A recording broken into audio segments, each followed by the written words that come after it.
Sebis ketemu lagi di Sam Exclusive bersama saya Vincent Jose dan kita udah bersama dengan cast dari film horor terbaru yang kalau lihat dari trailernya itu kayaknya seru banget dan ngeri banget. Judulnya adalah Maryam, Janji dan Jiwa yang Terikat. Penasaran kan kayak apa filmnya? Kita langsung aja ngobrol dengan castnya.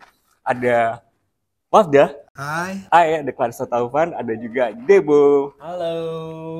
Oke guys, pertama kali ya jelasin dulu deh karakter kalian sebagai siapa dan signifikasinya terhadap cerita tuh kayak gimana gitu. Dari Oke, aku berperan sebagai Farhan. Farhan ini seorang santri di pesantren di daerah tersebut yang melanjutkan pendidikannya keluar dari pesantren sampai pada waktu kampung tersebut membutuhkan sosok orang yang berilmu yang dituakan.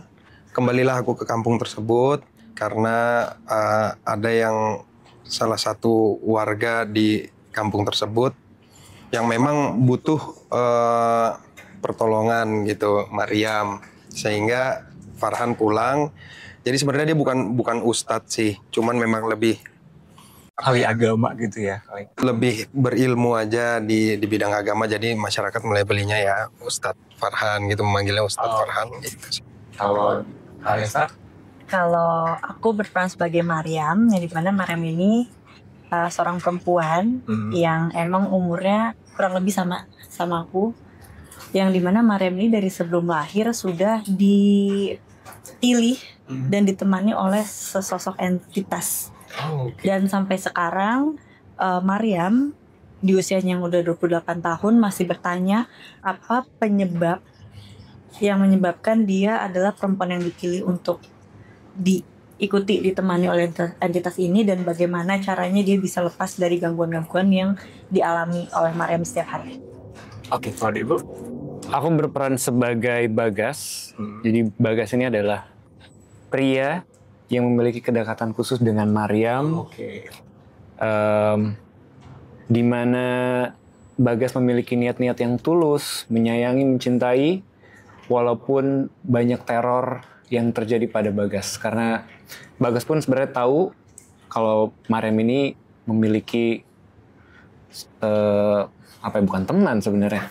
Ada yang menemaninya, sosok yang kita sebut entitas tersebut nempel gitu ya. Iya, Bagas mengetahui, tapi Bagas tetap berjuang setia untuk menemani Maryam. Cailah. Tapi ceritanya love interest kan atau gimana? Yes, love interest, atau sabar love interest, aja, ya. love interest ya.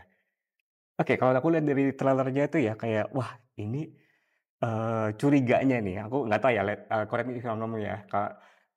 Kesannya tuh kayak Maryam ini tuh kayak dia baca surat-surat gitu kan, kayak bahasa Arab gitu yang entah apa itu. Jadi dia yang mulai ketempelannya gara-gara itu atau gimana tuh? Enggak, jadi Maryam ini tuh memang sejak dan untuk informasi Maryam ini sampai sekarang masih Maryam aslinya.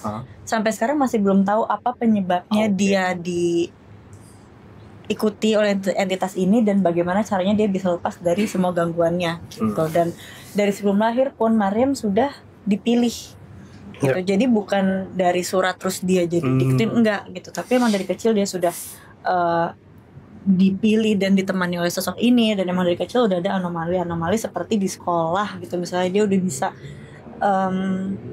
tiba-tiba dia menyebutkan fakta soal sejarah jin gitu. Yang mana anak SD kan informasi dari mana gitu, dan semua buku agama kan sama gitu. Sampai dia tumbuh besar, bahkan dalam kehidupan sosialnya aja itu sulit untuk memiliki teman, memiliki pasangan, apalagi sama keluarga. Karena mungkin kalau secara lebih simpelnya sosok ini tuh benar-benar ngejagain Maryam.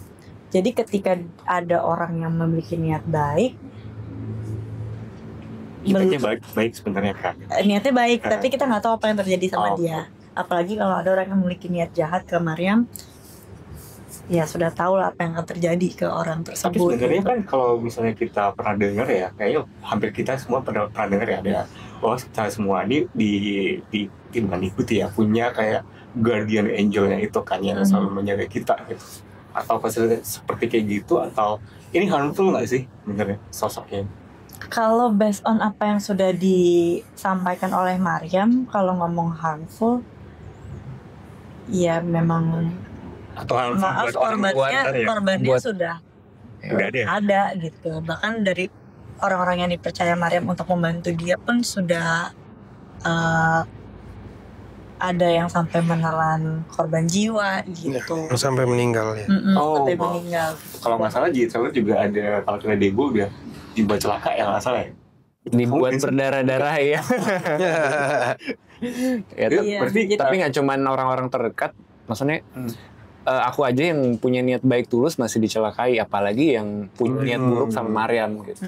Dan maksudnya kayak sampai sekarang pun Maryam udah puluhan ustadz dan orang pintar yang udah dia datengin, tapi sampai sekarang masih belum ada jawabannya gitu. Dan sekuat itu entitas yang nemenin Maryam. Makanya kita juga menjalani karakternya, membuat filmnya juga dengan hati-hati sih, dan buat karakter sosoknya Maryam sendiri itu psychologically disturbed kan sih, atau gimana?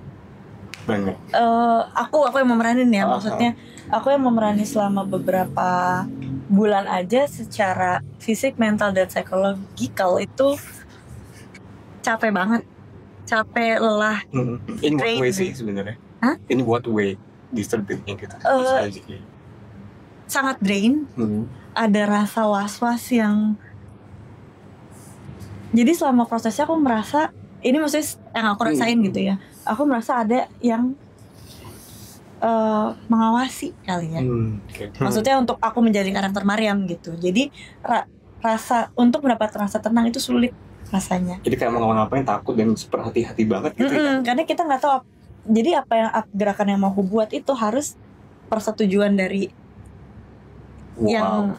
Iya, tapi karena Maryam sosok aslinya selalu ikut syuting untuk ngasih guidance atau. Nah, kalau Maryam, makanya maksudnya aku ketika cuman beberapa bulan aja rasanya selelah itu untuk memerankan karakter Maryam, apalagi Maryam yang udah berpuluh-puluh tahun selama hidupnya, bahkan dari lahir gitu, sudah seperti itu. Dan emang kita dari sebelum baca naskah, sebelum buka naskah, pertemuan pertama kita memang dipertemukan sama Maryam supaya kita lebih mengerti perspektifnya Maryam, kita lebih mengerti pengalaman-pengalaman apa aja yang dia alami, apa ketakutannya, apa yang sudah dia inginkan gitu. Jadi ya ketika kita syuting, kita udah diskusi banyak lah soal kehidupannya Maryam sama Maryam langsung, baik dari pemain maupun penulis, director, produser, semua. Dari semua judulnya dipilih Maryam ya, karena itu emang mengajak penonton untuk menjadi seorang Maryam gitu ya. Harapannya sih supaya penonton bisa mengerti apa yang Maryam alami, rasakan. Jadi semakin banyak orang yang tahu soal Maryam, semakin banyak bantuan yang mungkin datang untuk Maryam menemukan closure-nya, dan juga ya as simple as kita bisa lebih bersyukur sama hidup yang kita punya gitu, untuk bisa memiliki hidup ini sepenuhnya tanpa ada entitas yang mengkontrol kehidupan kita gitu. Tapi selama konsultasi sama Maryam Mengasih, pengen tahu nih, ada nggak sih orang-orang lainnya juga merasakan mengalami hal yang sama dengan Maryam kayak gitu? Mungkin bisa jadi lebih relate ya dengan film ini ya. Jujur kalau buat aku sebenarnya karena aku lahir di daerah di Sukabumi, dan Sukabumi benar-benar di kampung gitu, nama daerahnya Jampang, dan memang daerah sana tuh terkenal dengan apa namanya ya, kayak black magic gitu-gitulah ya, maksudnya cerita-cerita horor, cerita-cerita kejadian seperti Maryam itu memang udah sering aku dengar. Cuman mungkin dulu aku lebih ke denial aja gitu, itu mungkin kebetulan atau apa segala macam, nggak percaya. Tapi setelah aku terlibat dalam project ini, aku juga kan melakukan riset, contohnya nonton podcastnya Maryam, dan ngeliat yang terjadi sama Maryam tuh kayak, pertama ya aku juga kayak, wah ada loh beneran terjadi sampai kayak gini, dan memang bukti-buktinya kan konkret, maksudnya nyata gitu. Contoh dari surat yang ditulis ya entah gimana caranya, tapi dikirim ke Maryam langsung dalam tulisan Arab gundul.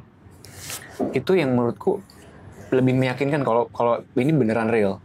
Tuh, mungkin kalau cerita-cerita yang sering aku dengar cuman sebatas kayak mungkin ada perjanjian khusus dengan entitas dari dulu, atau misalkan kayak pesugihan apa segala macam, dan biasanya endingnya ya dari atau nggak turun-temurun, tapi endingnya biasanya kan tragis gitu.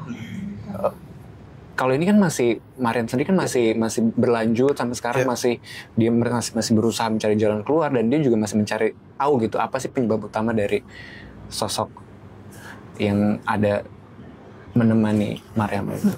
Jadi surat-surat bertuliskan Arab yang kuno itu ceritanya berarti Maryam sendiri yang menulis ya berarti ya, atau gimana? Bukan, Enggak, sih justru kayak Dia terima atau gimana? Dia dia terima. terima itu.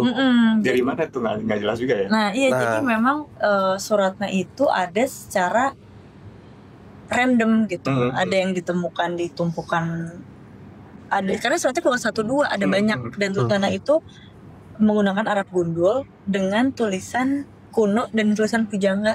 Jadi emang ada momen ketika surat itu ada, surat Arab gundul ini, tim nyari ini siapa yang bisa translate ke bahasa Indonesia gitu, atau at least ke bahasa yang kita mengerti deh, Inggris, Indonesia, apapun itu. Tapi ternyata sulit. Bahkan Mbak Lele penulisnya harus tanya ke Abinya juga, ini tulisannya siapa, karena ini bahasanya sulit sekali, bukan bahasa Arab sehari-hari. Jadi harus tanya lagi ke temannya yang kuliah di Mesir. Kuliah Mesir dia harus tanya lagi ke dosennya, sampai akhirnya bisa translate yang sekarang ada di trailernya, di trailer, dan juga ada di posting di Instagramnya. Instagram ya, dan itu juga nggak sepenuhnya semua berhasil ditranslate karena bahasanya memang Sangat viral banget. Iya, pujangga gitulah. Karena kan bentuknya memang surat cinta sebenarnya. Ya jadi basically surat cinta, tapi apa itu? Apakah itu kayak semacam gangguan atau mantra buat supaya si entitas ini nempel terus ke Maryam, atau we'll never know ya, mungkin ya? Iya, kita nggak pernah tahu ya. Kita masih belum tahu itu apa, tapi mungkin kalau yang kita lihat itu adalah apa yang mau disampaikan oleh entitas ini ke Maryam. Karena sebenarnya kalau aku mau, ini dari perspektif aku ya, sebenarnya entitas ini tuh bukan entitas yang mau berbuat jahat sama Maryam, bukan, tapi justru dia mencoba untuk protect Maryam, melindungi Maryam. Tapi ya kembali lagi, yang ketika kita mau protect seseorang, belum tentu itu adalah cara yang terbaik. Betul. Untuk orang yang mau kita protect. Tapi berarti surat itu kata per katanya itu ketipluk dengan aslinya berarti yang dipakai di film atau gimana? Iya. Jadi khawatir nggak sih kalian ketika syuting something yang mungkin itu buat melindungi Maryam, tapi buat yang lain mungkin bisa malah jadi fireback atau gimana gitu nggak sih? Nah, jadi surat itu itu surat cinta dari entitas itu untuk Maryam.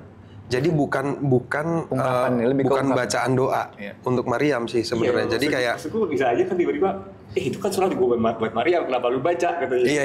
Apa nggak sih gitu, ada ngerti sih. Gitu, sebenarnya dari sebelum surat itu pun untuk ngambil project ini, pas pertama kali ditawarin aja aku juga kayak oke, karena ini berbeda dengan ketika ini film based on true story, tapi kita udah tahu nih ending ceritanya gimana. Oh, endingnya orangnya begini-begini. Ini kan masih open case. Betul. Jadi amat sangat exciting, pasti exciting bener, tapi deg-degan dan kehati-hatiannya itu gede banget.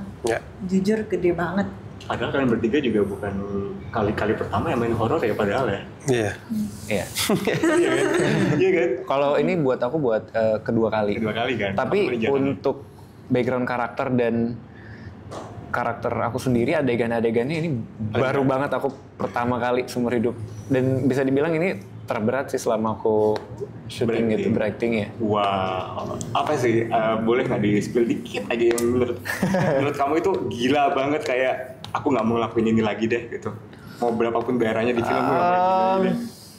Kalau nggak mau ngelakuin sih enggak sih, maksudnya apa ya, di situ yang namanya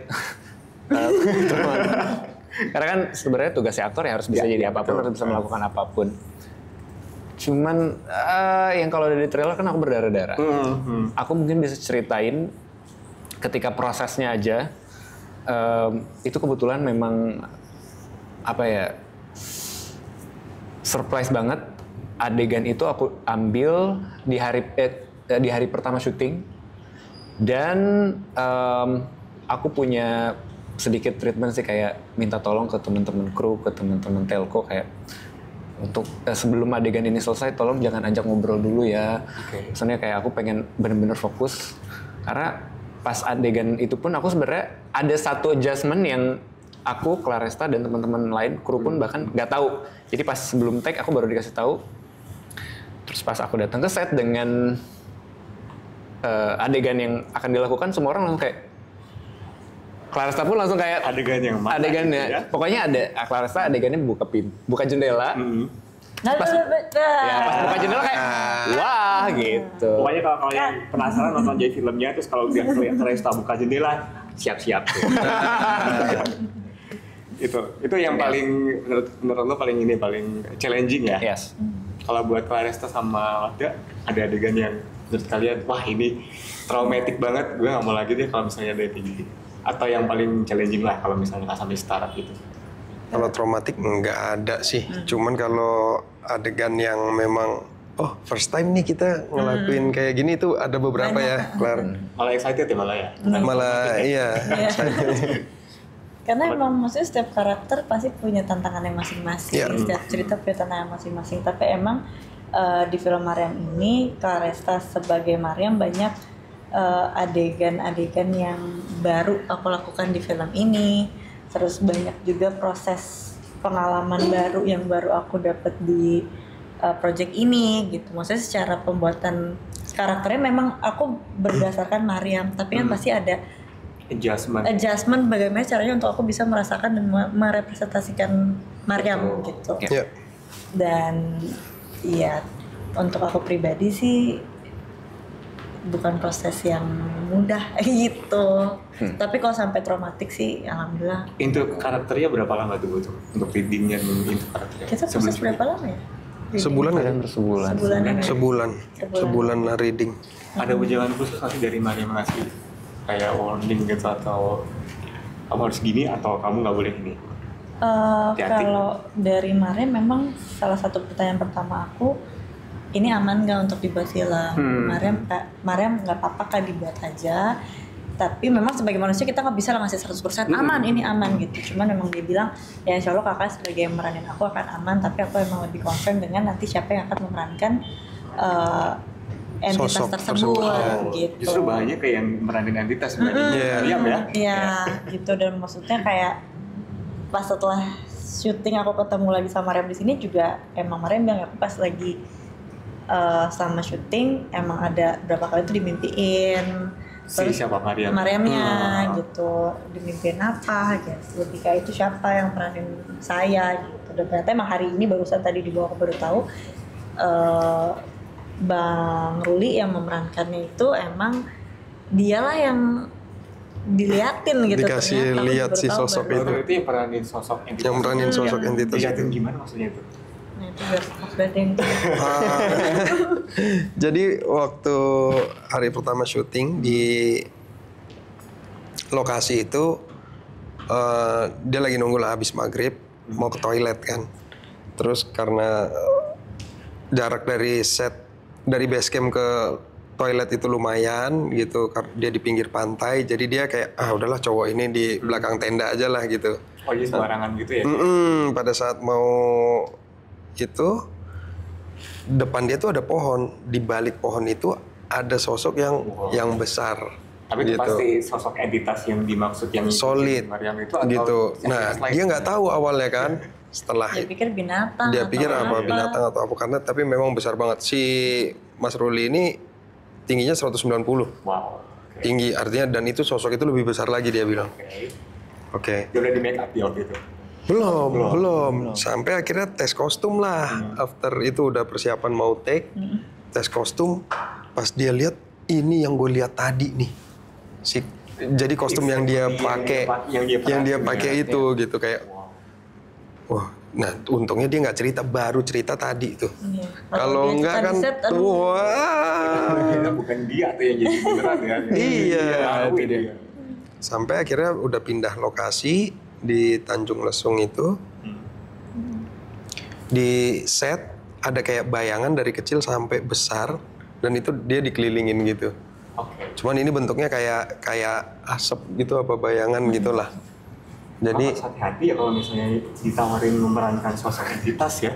agak ngeri sih, ngeri. Benar.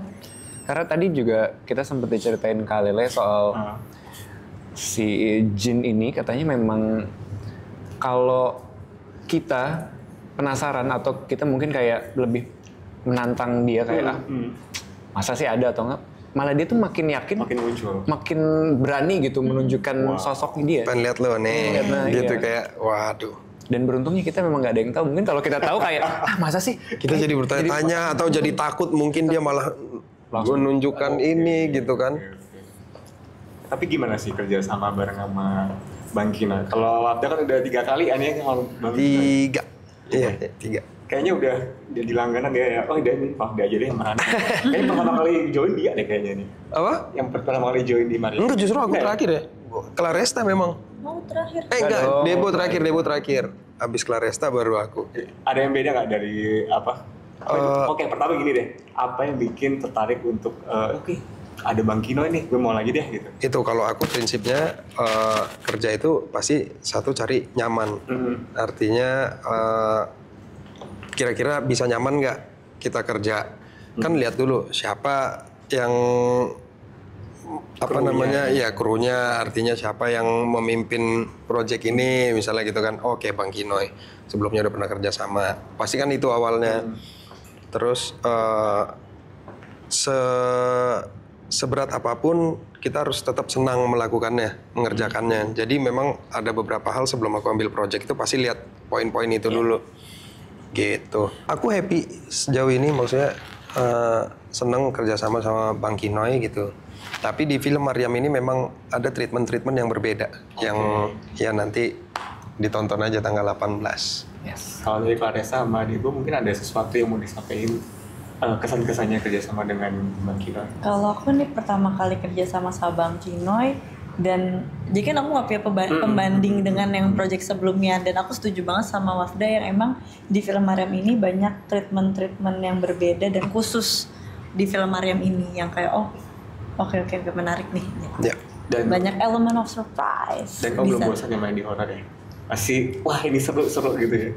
Karena pasti ada, kalau buat aku setiap cerita itu horor, misalnya cerita horor, ya punya kengeriannya masing-masing gitu. Jadi memang kita selalu, ya karena pekerjaan kita di sini, pasti selalu excited setiap ada project gitu. Oh, apa yang bisa gue gali, apa yang bisa gue dapat dari si karakter ini, apa yang bisa gue dapat dari cerita ini, kan pasti gitu. Jadi memang menurutku kayaknya pertanyaannya yang perlu diganti. Kenapa horor terus misalnya orang nanya. Makanya kadang aku suka jawabnya ya lebih horor kalau nggak syuting gitu. Iya, karena iya, jadi kalau misalnya drama terus, ya apa salahnya main drama terus misalnya gitu. Kalau aku lebih ke situnya sih. Kalau aku mungkin terlepas dari genrenya apa, tapi aku selalu percaya ketika kita dapat project baru, dapat karakter baru, selalu ada hal baru, hal positif yang kita bisa ambil dari karakter maupun project tersebut gitu. Bisa dari karakternya, bisa dari cerita di filmnya itu sendiri maupun orang-orang di sekitar pengalaman apa yang kita dapat di sekitar film tersebut gitu. Dan mostly kalau aku percaya sih kalau misalnya setiap project itu pasti yang berjodoh dengan aktornya sendiri-sendiri ya. Karakter tuh pasti milih siapa aktornya itu. Betul. Kalau aku sebagai yang paling jarang horor nih, udah lama banget kan terakhir. Iya, dan pertama sebenarnya pas aku dapet tawaran project ini, aku screen test memang datang ke kantor. Udah ada Bang Wafda sama Claresa. Aku belum kenal mereka sebelumnya. Pas aku baca skrip tuh, pas aku lihat adegannya kayak, wah ini sih kalau misalkan aku dapet, aku bisa meraninnya, wah ini gokil sih. Jadi kayak tantangan baru, jujur ya ini salah satu project yang bikin aku keluar dari zona nyaman gitu. Terus soal Bang Kinoy ini juga aku baru pertama kali project sama Bang Kinoy, tapi aku pernah ketemu sama Astrada Kaimah ada. Jadi aku udah tahu cara kerjanya Kaimah, dan aku juga nggak pernah mendengar apa ya soal Bang Kinoy itu kayak yang maksudnya selalu positif gitu. Dan ketika kerja bareng pun apa ya, aku ngelihat Bang Kinoy dia punya perspektif yang berbeda gitu dibanding director-director yang lain, dan dia juga turun ke lapangan, bahkan kayak ngedirect pun misalkan aku ada sedikit miskom atau kekurangan, dia bisa menjelaskan tuh dengan enak gitu. Karena kan maksudnya ada lah gitu, memang yang jarang biasanya mau ke set gitu, tapi mungkin ya ada beberapa, tapi ya senang sih bisa kerja bareng sama Yang penting komunikasinya tuh bisa jalan gitu, enak itu paling penting. Ya, di project. Oke, kalian belum nonton film finalnya kan? Belum. Tapi secara mulai dari baca skenario, dari jalanin syutingnya, menurut kalian ada nggak? Pilih salah satu adegan menurut kalian ini pasti golden scene dan ini memang wajib dialami di bioskop. Adegan sendiri boleh, ya pasti lah. Kalau aku kayaknya kalau misalnya spesifik adegan ini gitu, kayaknya aku akan sulit untuk milih gitu. Tapi kalau based on script yang kita baca dan syuting yang udah kita lakukan, secara keseluruhan menurut aku ini akan menjadi sesuatu yang menarik dan baru gitu. Memorable lah. Banyak adegan-adegan yang karena misalnya ada treatment, bahkan treatment yang setelah saya syuting ada treatment baru 15 menit pertama itu ada, yang kita juga baru tahu. Plus menurut aku ini bukan film horor yang mencoba untuk menakut-nakuti dengan sosok atau dengan jump scare atau dengan kengerian apa, tapi justru kengeriannya itu didapat dari ketika kita mengerti, ketika kita merasakan apa yang dialami oleh Mariam dan orang-orang di sekitarnya gitu. Itu yang paling penting ya. Cukup mengganggu gitu secara benar. Karena memang dari awal kita ngobrol sama Mariam aja, kita dengerin dia cerita aja tuh kita berasa lelahnya, berasa capeknya gitu. Jadi memang itu juga yang aku butuh untuk memerankan Farhan ini. Jadi memang merasakan kelelahan orang-orang yang di sekeliling Mariam itu loh. Iya. Termasuk karakter Debo, aku gitu, ibunya Mariam. Jadi merasakan kelelahan itu gitu. Memang sangat ini sih. Dan semoga itu yang tersampaikan dengan berhasil ya ke penonton semua. Amin. Halo Samis. Hai Samis. Jangan lupa nonton film Mariam, Janji dan Jiwa yang Terikat tanggal 18 September 2025 di mana? di bioskop. Di bioskop. Yang pasti di Sam Studio ya Mas. Yes. Itu dia. See you sampai Debo berasal. Oh iya. Iya dong. Ada dua. Iya. Bener. Jujur aku belum pernah lo nonton. Mampir lah. Ya nanti ini visit ya. Ya promo tuh. Nanti Visit tuh. ntar cash visit. Lo tiap hari kan ada di sana kan? Pokoknya kalau kalian yang nonton Mariam Janji dan Jiwa yang Terikat di Sam Studio Sukabumi akan ada Debo yang jaga Iya. Saya kan di Jakarta. Boleh ntar roadshow mampir lah ntar. Boleh tuh. Mau banget. Oke, ditunggu ya. Sampai ketemu di lain kesempatan. Bye.